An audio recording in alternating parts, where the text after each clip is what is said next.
Welcome to my channel. पिछले topics में हमने पढ़ा था, पिछले लेक्चर्स में हमने पढ़ा था। सबसे पहले हमने पढ़ा बॉयल्स लॉ, फिर उसके बाद हमने पढ़ा चार्ल्स लॉ, और आज का हमारा जो थर्ड लॉ है वो हम पढ़ेंगे एवोगैड्रोस लॉ। एवोगैड्रोस लॉ होता क्या है? एवोगैड्रोस लॉ का मतलब है कि इक्वल वॉल्यूम, अगर किसी भी दो गैसेस आपने ली हैं और उन दो गैसेस का वॉल्यूम इक्वल है,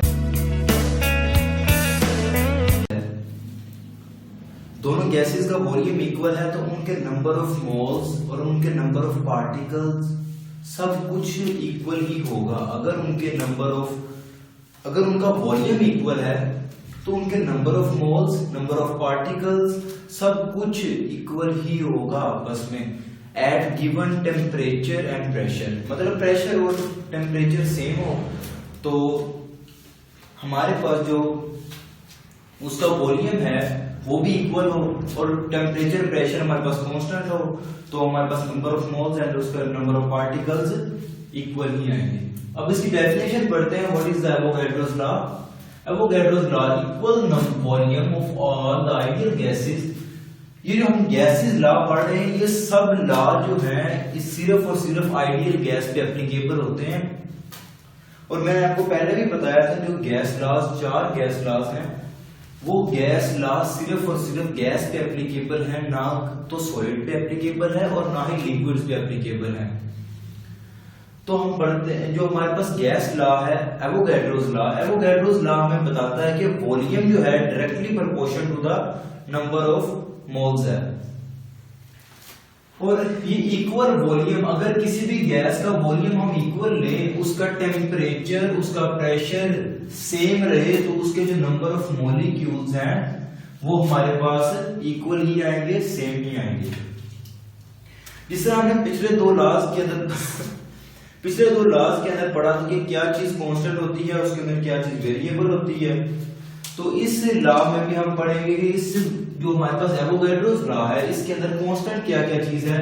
एक टेम्परेचर और एक प्रेशर हमारे पास कांस्टेंट होना चाहिए। ये दोनों चीजें कांस्टेंट हमें डेफिनेशन के अंदर भी बताई गई हैं कि सेम टेम्परेचर हो और सेम ही प्रेशर हो, मतलब ना टेम्परेचर चेंज हो रहा हो ना प्रेशर चेंज हो रहा हो, तो volume directly proportional to the number of molecules या नंबर ऑफ मोल्स होंगे।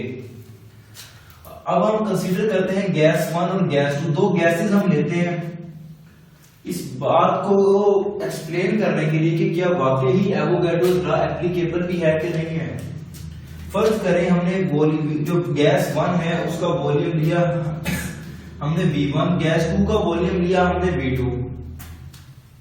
दो गैसेस हैं, एक गैस का वॉल्यूम हमने लिया V1, दूसरी गैस का वॉल्यूम लिया हमने V2। अगर इनका वॉल्यूम इक्वल है तो हमारे पास जो नंबर ऑफ मोल्स हैं, n, जो स्मॉल n होता है, ये मैंने आपको फर्स्ट लेक्चर में बताया था कि नंबर ऑफ मोल्स के होते हैं स्मॉल n, हमारे पास होता है नंबर ऑफ मोल्स। मतलब इफ वॉल्यूम, जो फर्स्ट गैस का वॉल्यूम है वो सेकंड गैस के वॉल्यूम के इक्वल होगा, then number of moles of gas 1 is equal to number of moles of gas 2। दो गैसेस के नंबर ऑफ मोल्स भी उसके इक्वल ही होंगे, और नंबर ऑफ मॉलिक्यूल्स इक्वल है तो फिर नंबर ऑफ पार्टिकल्स भी इक्वल होंगे। Number of moles of gas 1 is equal to number of particles of gas 2। मतलब अगर वॉल्यूम इक्वल है तो हमारे पास नंबर ऑफ मोल्स इक्वल है, अगर नंबर ऑफ मोल्स इक्वल है तो नंबर ऑफ पार्टिकल्स इक्वल है।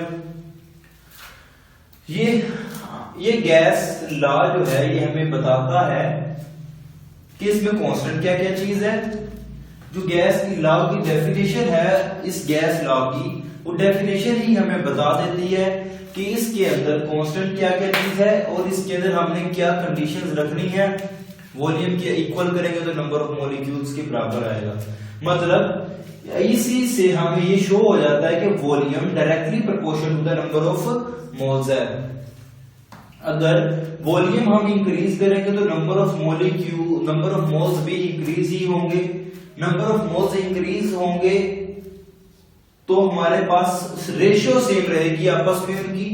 अगर वॉल्यूम इंक्रीज तो नंबर ऑफ मोल्स भी इंक्रीज। अब हम बात करते हैं कुछ एग्जांपल्स की। एग्जांपल देखते हैं, लाइक हमारे पास हाइड्रोजन है, 1 मोल हमने लिया हाइड्रोजन का, 1 मोल लिया हमने नाइट्रोजन का।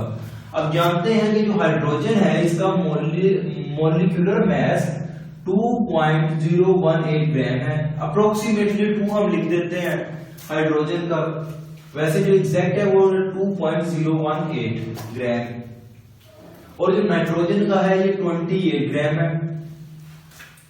हाइड्रोजन का भी हमने 1 मोल लिया और नाइट्रोजन का भी हमने 1 मोल लिया, और इनके जो मैसेज हैं वो डिफरेंट हैं, लेकिन जो इनका वॉल्यूम है, वॉल्यूम आप देख सकते हैं कि 1 मोल का वॉल्यूम 22.414 डेसीमीटर क्यूब ही है।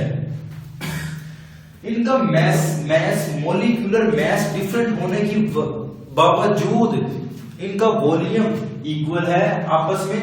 ऐसा क्यों है, ये हम अभी देखते हैं कि ऐसा क्यों है। और इसकी जो नंबर ऑफ पार्टिकल्स है ये भी दोनों के सेम है। कि कैसी हैरानकुन बात है कि नंबर ऑफ पार्टिकल्स सेम है, वॉल्यूम भी सेम है, हालांकि उनका मोलिकुलर मैस डिफरेंट है।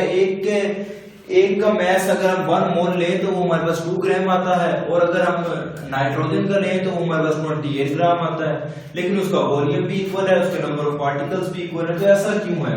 तो उसका आंसर है हाउ इज इट पॉसिबल।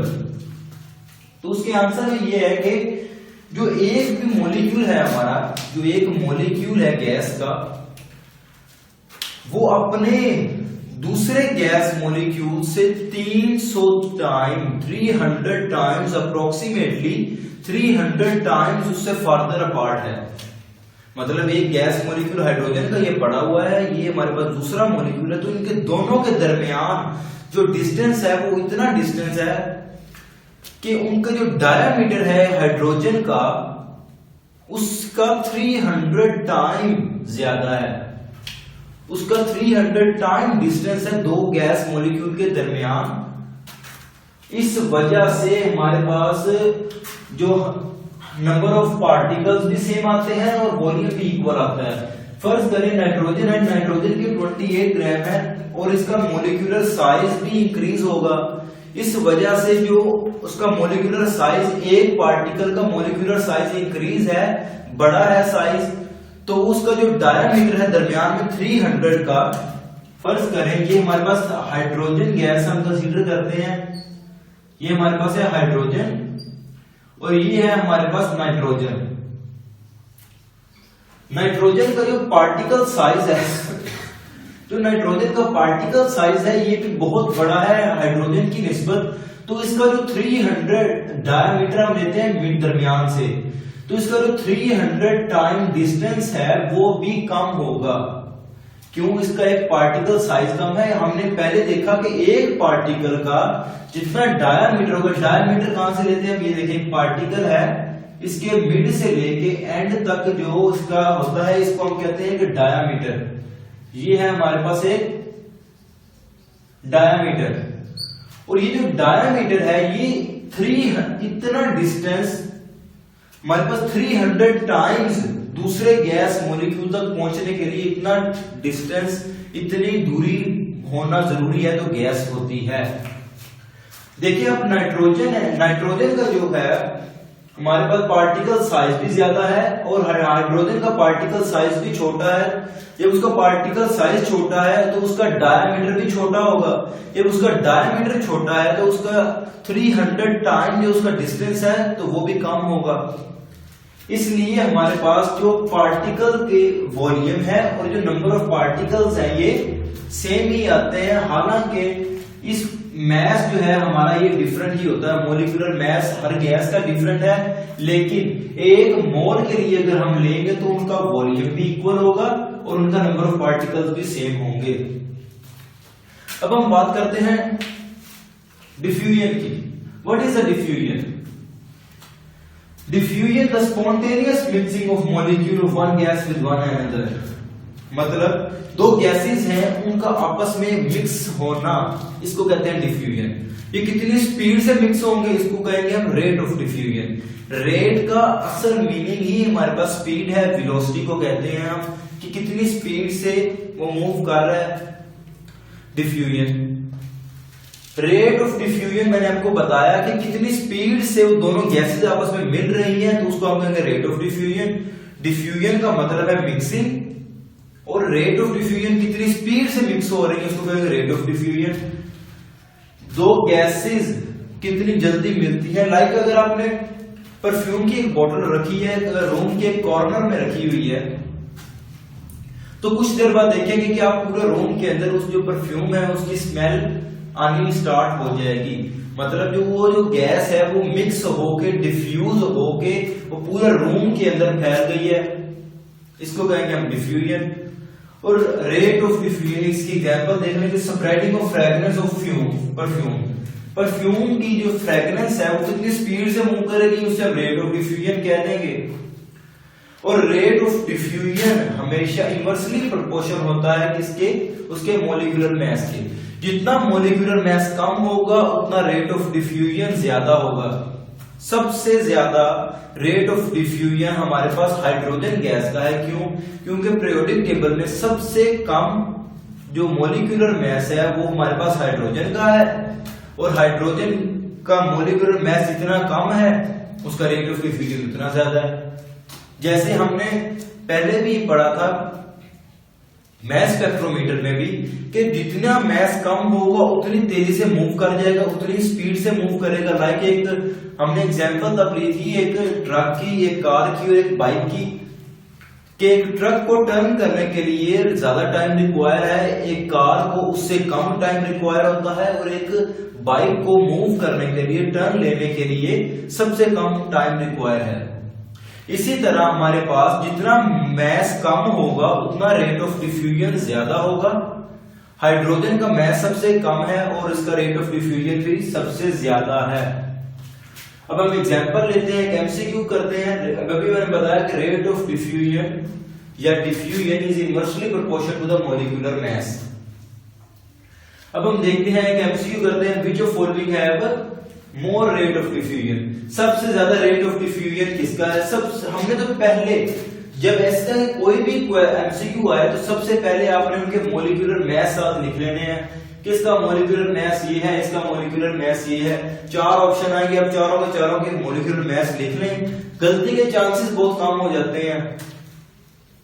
अब देखिए पहला ऑप्शन हमें दिया हीलियम, हीलियम के बाद हमें दिया कार्बन डाइऑक्साइड, फिर हमें दिया नाइट्रोजन, फिर हमें दिया हाइड्रोजन। अब जानते हैं हीलियम का जो मॉलिक्यूलर मास है ये 4 है, कार्बन डाइऑक्साइड का 44 है, नाइट्रोजन का 28 है और हाइड्रोजन का 2 है। तो अगर हम देखें, मैंने आपको पहले बताया कि rate of diffusion is inversely proportional to the molecular mass, तो हाइड्रोजन का मॉलिक्यूलर मास सबसे कम है तो उसका रेट ऑफ डिफ्यूजन सबसे ज्यादा है। अगर यही एमसीक्यू ऐसे पूछ लिया जाता कि which of following have least rate of diffusion, तो फिर हम कार्बन डाइऑक्साइड को टिक करते। क्यों? क्योंकि इसका मॉलिक्यूलर मास सबसे ज्यादा है। More the molecular mass lesser the rate of diffusion. Rate of diffusion is inversely proportional to the molecular mass. ये बात क्लियर हो गई। उसके बाद हम देखते हैं एक और एमसीक्यू भी हम अभी करते हैं डिफ्यूजन का। उससे पहले हम एक फ्यूजन की डेफिनेशन पढ़ लेते हैं। डिफ्यूजन क्या है? डिफ्यूजन होती है कि स्मॉल होल के अंदर से गैस का मूव आउट करना, गैस का सीप आउट करना, उसको हम कहते हैं diffusion. It is a movement, वो मूवमेंट है through extremely small opening into के एक बहुत ही स्मॉल ओपनिंग जो पार्टिकल साइज के तकरीबन बराबर हो, वहां से मूव करना, गैस का 1 by 1 मूव करना, इसको हम कहते हैं डिफ्यूजन। और जहां पे ज्यादा सारी गैस मौजूद होगी वहां पे प्रेशर भी उसका ज्यादा होगा। जहां पे गैस ज्यादा मौजूद है वहां पे प्रेशर ज्यादा है, तो हाई प्रेशर से लो प्रेशर की तरफ मूव करेगी, डिफ्यूजन कहेंगे उसे। Movement from an area of high pressure to the area of low pressure is known as diffusion through a small opening. ये की पॉइंट है कि एक स्मॉल ओपनिंग से, एक्सट्रीमली स्मॉल ओपनिंग से मूव करना ओपनिंग इतनी की हो, सुराख इतना की हो कि पार्टिकल साइज एक एक करके वहां से मूव कर रहा हो, इसे हम कहते हैं एफ्यूजन। एफ्यूजन की हमारे पास एक एग्जांपल आती है टायर पंचर की, मतलब कि जब भी टायर पंचर हो तो पार्टिकल जो गैस है वो थोड़ी थोड़ी करके सीप आउट होती है टायर के अंदर से, ट्यूब के अंदर से, और इसको कहते हैं हम एफ्यूजन। और it is a tendency to see to escape one by one. ये मैं आपको भी बताया कि ये वो टेंडेंसी है कि एक gas molecule one by one move करे, तो इसको हम कहते हैं एफ्यूजन। अब हम बात करते हैं एक और एमसीक्यू की जो डिफ्यूजन से रिलेटेड है। ये बहुत ही इंपॉर्टेंट, बहुत ही क्रिटिकल एमसीक्यू है। ये आपके किसी भी एप्टीट्यूड टेस्ट में, लाइक एमडीकेट या कोई भी टेस्ट, या आपके एफएससी एग्जाम में ही आपको आ सकता है। आप रट्टा लगाने की बजाय आप इजीली एक शॉर्ट ट्रिक समझ लें और आराम सुकून से आप जिस तरह का मर्जी जो मर्जी डाटा वो चेंज कर दे, आप इजीली शॉर्ट ट्रिक लगाएं और आपका क्वेश्चन क्लियर हो जाएगा। कोई भी कंपेयरिंग टाइम वाला क्वेश्चन आए, मतलब कि आपको कह दे कि ये गैस इससे इतने टाइम बड़ी है, बारी है, इस इतने टाइम लाइटर है, इतने टाइम ये है, इतने टाइम ये है, आपको सिर्फ एक ही शॉर्ट ट्रिक याद करना है वाला। वो आपको कंपेयरिंग टाइम देके अगर वो आपसे मॉलिक्यूलर मास पूछे कि इसका मॉलिक्यूलर मास कितना है, आपसे कंपेयरिंग टाइम आपको दिया हुआ है, तो आप किसी भी अननोन गैस का आप आराम से मॉलिक्यूलर मास फाइंड कर सकते हैं। आइए अब देखते हैं एमसीक्यू। एमसीक्यू की स्टेटमेंट क्या है? Rate of diffusion of hydrogen gas is 4 time, comparing time दे दिया उसने आपको, एक गैस भी आपको दे दी, is greater than X gas. X mean unknown gas, X mean unknown gas है, एक्स हमारे पास, हमें नहीं पता कौन सी गैस है, हमें उसने कंपेयरिंग टाइम दिया है, एक गैस दी है और एक हमें उसने कंपेयरिंग टाइम दिया है, ये 4 टाइम्स, और हमें उसने कहा है कि अननोन गैस का आपको मॉलिक्यूलर मास फाइंड करें। तो हमने मॉलिक्यूलर मास फाइंड करने के लिए इजी से शॉर्ट ट्रिक है, एमसीक्यू के 4 ऑप्शन जैसे ये होते हैं वो दिए गए हैं, तो हम बगैर रट्टा लगाए आराम से एक शॉर्ट ट्रिक याद कर लेंगे और जिस तरह का मर्जी क्वेश्चन आए इजीली टैकल कर सकते हैं। अब शॉर्ट ट्रिक क्या है? Comparing time. कंपेयरिंग टाइम क्या है? ये उसे जितने टाइम भी लिखा हो, फर्ज करें यहाँ पे वो 10 टाइम कह देता है, यहाँ पे वो 8 टाइम कह देता है, जितने टाइम मर्जी कह दे, वो कंपेयरिंग टाइम लिख के उसका आपने लेना है स्क्वायर। कंपेयरिंग टाइम का square is equal to molecular mass of heavy species over molecular mass of lighter species। अब इन दोनों को समझने के लिए थोड़ा सा आपको क्रिटिकल थिंकिंग करनी पड़ेगी कि हैवी स्पीशीज से क्या मुराद है और लाइटर स्पीशीज से क्या मुराद है। नाम से तो हमें शो हो रहा है कि जिसका मॉलिक्यूलर मास ज्यादा होगा वो हम कह रहे हैं हैवी स्पीशी, और जिसका मॉलिक्यूलर मास कम होगा उसे हम कह रहे हैं लाइटर स्पीशी। लेकिन अब हमें पता कैसे लगेगा कि लाइटर है ये हाइड्रोजन या हमारे पास ये हैवी है? हमें इस बात का तो पता है कि हाइड्रोजन सबसे लाइटर गैस है। फर्ज करें, ये तो एमसीक्यू में आ गया कि हाइड्रोजन है, अगर हाइड्रोजन के अलावा कोई और गैस भी दी जाए आपको, तो आपको ये पता करना है कि इस एक्स गैस से वो हैवी है या लाइटर है। तो अभी पीछे मैंने आपको शॉर्ट ट्रिक बताया कि molecular mass is inversely proportional to the diffusion. अब यहां पे थोड़ा सा क्वेश्चन को देखें, rate of diffusion of hydrogen gas, rate of diffusion of hydrogen gas greater है क्या? रेट ऑफ डिफ्यूजन ग्रेटर है। मैंने आपको बताया था rate of diffusion is inversely proportional to the molecular mass, मतलब उसका रेट ऑफ डिफ्यूजन ज्यादा है तो डेफिनेटली उसका मॉलिक्यूलर मास, मतलब हाइड्रोजन का जो मॉलिक्यूलर मास है ये इस अननोन मास गैस से कम है। एक दफा दोबारा क्वेश्चन देखें, rate of diffusion of hydrogen gas is 4 time greater. Rate of diffusion hydrogen gas का ज्यादा है, कितना? 4 time than X gas. X gas से हाइड्रोजन गैस का जो रेट ऑफ डिफ्यूजन है वो 4 टाइम्स ज्यादा है। सोचने वाली बात है, जिसका रेट ऑफ डिफ्यूजन ज्यादा उसका मॉलिक्यूलर मैस कम, जिसका मॉलिक्यूलर मैस कम वो हमारे पास कौन सी स्पीशी, लाइटर स्पीशी। जिसका मॉलिक्यूलर मैस ज्यादा वो कौन सी हमारे पास स्पीशी, हैवी स्पीशी। तो rate of diffusion of hydrogen gas is 4 time greater. जब हमें यहाँ पे ग्रेटर से पता लगा कि हाइड्रोजन गैस का जो रेट ऑफ डिफ्यूजन है वो ज्यादा है, मतलब हाइड्रोजन गैस का मॉलिक्यूलर मैस कम है, मतलब मॉलिक्यूलर मैस उसका कम है, तो मतलब ये क्या है, लाइटर स्पीशी है। हाइड्रोजन गैस क्या होगी हमारे पास, फिर लाइटर स्पीशी। और फिर डेफिनेटली जो हमारे पास दूसरी गैस है ये हमारे पास क्या होगी, हैवी स्पीशी होगी। अब हम इसको सोल्व करते हैं। 4 टाइम कंपेयरिंग टाइम उन्होंने हमें दिया था, कंपेयरिंग टाइम का हमने लिया square is equal to molecular mass of X gas over molecular mass of hydrogen gas. Hydrogen क्योंकि लाइटर गैस हो गई और ये इसका 4 का स्क्वायर लिया तो हमें 16 आंसर आया। और हाइड्रोजन का जो हमारा मॉलिक्यूलर मैस है वो 2 होता है, अप्रोक्सीमेटली 2 लिखते हैं हम। और इस 2 को फिर हम इधर जाके मल्टीप्लाई करेंगे तो आंसर आया 32 ग्राम पर मोल। अब हमें इस बात का पता है कि जो 32 ग्राम है, ग्राम पर मोल मॉलिक्यूलर मैस है, ये हमारे पास ऑक्सीजन का है, ऑक्सीजन का है। तो फिर यहां से हम सीधा हमें आंसर मिल गया। और जब आंसर मिला हमें तो हम इजीली एमसीक्यू के जो हमारे पास ऑप्शंस हैं वो देखेंगे।